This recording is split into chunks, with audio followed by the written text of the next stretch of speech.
श्रीमद् भगवद गीता का दूसरा अध्याय, जिसे सांख्य योग कहा जाता है, पूरी गीता का सार एसेंस माना जाता है। इस अध्याय में भगवान श्री कृष्ण अर्जुन को सांख्य दर्शन, निष्काम कर्मयोग और स्थित प्रज्ञ की अवस्था का विस्तृत ज्ञान प्रदान करते हैं। यह अध्याय 72 श्लोकों में फैला हुआ है और अर्जुन के मोह तथा अज्ञान को दूर करने का एक प्रभावी माध्यम है। 1. प्रस्तावना, अर्जुन का विषाद और श्री कृष्ण का उपदेश। अध्याय का आरंभ प्रथम अध्याय के अंत से होता है, जहां अर्जुन अपने स्वजनों को युद्ध भूमि में देखकर व्याकुल हो जाता है। वह धनुष छोड़कर रथ के पिछले भाग में बैठ जाता है। यहां से श्री कृष्ण का उपदेश प्रारंभ होता है। भगवान श्री कृष्ण अर्जुन के कायरतापूर्ण व्यवहार की निंदा करते हुए उसे आर्य श्रेष्ठ के अनुरूप आचरण करने के लिए प्रेरित करते हैं। श्री कृष्ण अर्जुन को समझाते हैं कि ये शोक करने का समय नहीं है, क्योंकि युद्ध करना एक क्षत्रिय का धर्म है। अर्जुन का ये तर्क कि मैं अपने गुरुओं और परिजनों को मारकर सुख कैसे भोगूंगा, पूरी तरह से अज्ञानता पर आधारित है। 2. सांख्य दर्शन, आत्मा का अमरत्व, श्लोक 11-30। दूसरे अध्याय का सबसे महत्वपूर्ण भाग वह है जहां श्री कृष्ण आत्मा और शरीर का अंतर स्पष्ट करते हैं। वे अर्जुन को समझाते हैं कि जीवन और मृत्यु का शोक करना व्यर्थ है, क्योंकि आत्मा कभी मरती नहीं। आत्मा की अविनाशी प्रकृति। श्री कृष्ण कहते हैं कि जैसे मनुष्य पुराने वस्त्रों को त्याग कर नए वस्त्र धारण करता है, वैसे ही आत्मा पुराने शरीर को त्याग कर नया शरीर धारण करती है। नैनम छिन्दन्ति शस्त्राणि नैनम दहति पावकः। आत्मा को न शस्त्र काट सकते हैं, न आग जला सकती है, न जल भिगो सकता है और न वायु सुखा सकती है। आत्मा के गुण। आत्मा अजर, बुढ़ापा नहीं आता, अमर, मृत्यु नहीं होती, नित्य, हमेशा रहने वाली और शाश्वत, सनातन है। ये शरीर का नाश होने पर भी नष्ट नहीं होती। शरीर और आत्मा का तुलनात्मक अंतर। विशेषता, शरीर भौतिक, आत्मा आध्यात्मिक। प्रकृति नश्वर, विनाशी, अविनाशी, अजर अमर। स्थिति परिवर्तनशील, स्थिर, अचल, अस्तित्व। अस्थाई, शाश्वत, ज्ञान, इंद्रिय जनित, स्वयं प्रकाशित। श्री कृष्ण अर्जुन से कहते हैं कि यदि तू आत्मा को नित्य जन्म लेने वाली और नित्य मरने वाली भी माने, तो भी तुझे शोक नहीं करना चाहिए, क्योंकि मृत्यु निश्चित है और जन्म भी निश्चित है। इसलिए जो अनिवार्य है उसके लिए शोक करना व्यर्थ है। 3. स्वधर्म और क्षत्रिय का कर्तव्य, श्लोक 1। आत्मा के ज्ञान के बाद श्री कृष्ण अर्जुन को उसके स्वधर्म का स्मरण कराते हैं। वे कहते हैं कि एक क्षत्रिय के लिए धर्म युद्ध से बढ़कर कोई कल्याणकारी कार्य नहीं है। धर्म की रक्षा। यदि अर्जुन युद्ध नहीं करता है तो वो न केवल अपने क्षत्रिय धर्म का त्याग करेगा, बल्कि पाप का भागी भी बनेगा। लोग उसके अपयश की बातें करेंगे और एक वीर के लिए मृत्यु से बड़ा दुख अपयश है। समान दृष्टि, समत्वम। श्री कृष्ण उसे सुख दुख, लाभ हानि और जय पराजय को समान मानकर युद्ध में उतरने का निर्देश देते हैं। जब मन में हार जीत का भय नहीं होता तो कोई पाप नहीं लगता।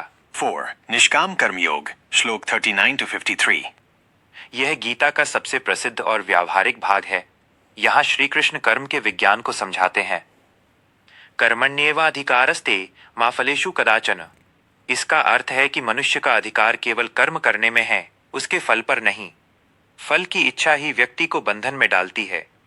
निष्काम भाव। जो व्यक्ति फल की आसक्ति छोड़कर कर्म करता है, वो कर्म के बंधन से मुक्त हो जाता है। कर्म करना छोड़ देना, अकर्मण्यता समस्या का समाधान नहीं है, बल्कि कर्म को समता के भाव से करना ही योग है। बुद्धि योग। श्री कृष्ण बुद्धि योग की चर्चा करते हैं। वे कहते हैं कि जो मनुष्य सांसारिक इच्छाओं और फलों की चिंता में फंसा रहता है, उसकी बुद्धि बिखरी हुई बहुशाखा होती है।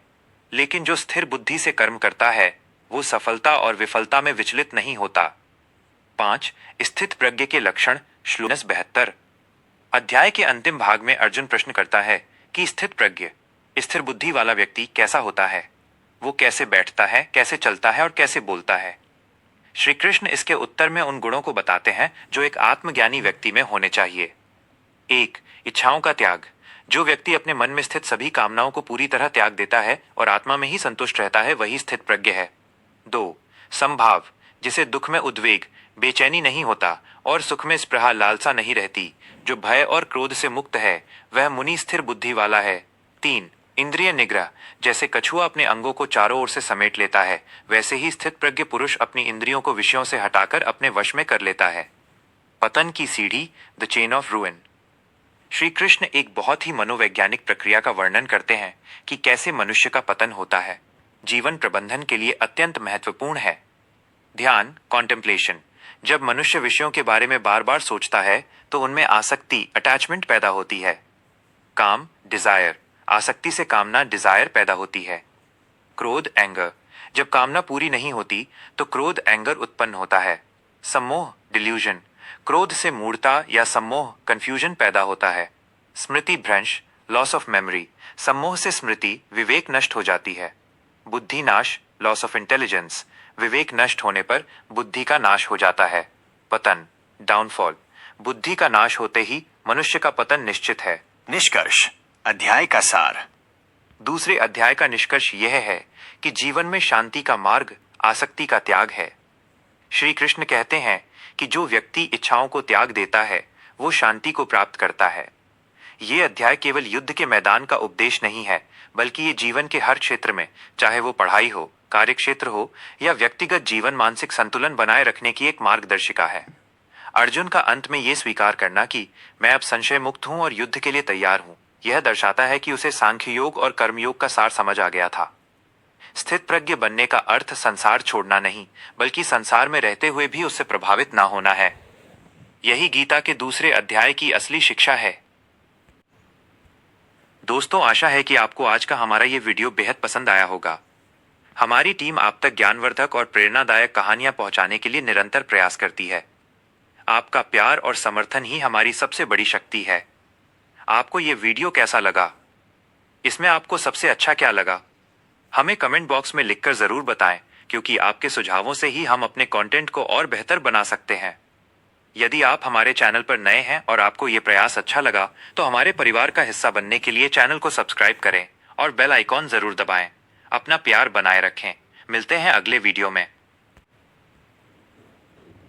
दिव्य पौराणिक कथाओं के लिए कथा संसार चैनल को सब्सक्राइब करें। हमारे साथ जुड़कर भक्ति के सागर में गोता लगाएं। जय श्री कृष्ण। आपका दिन मंगलमय हो।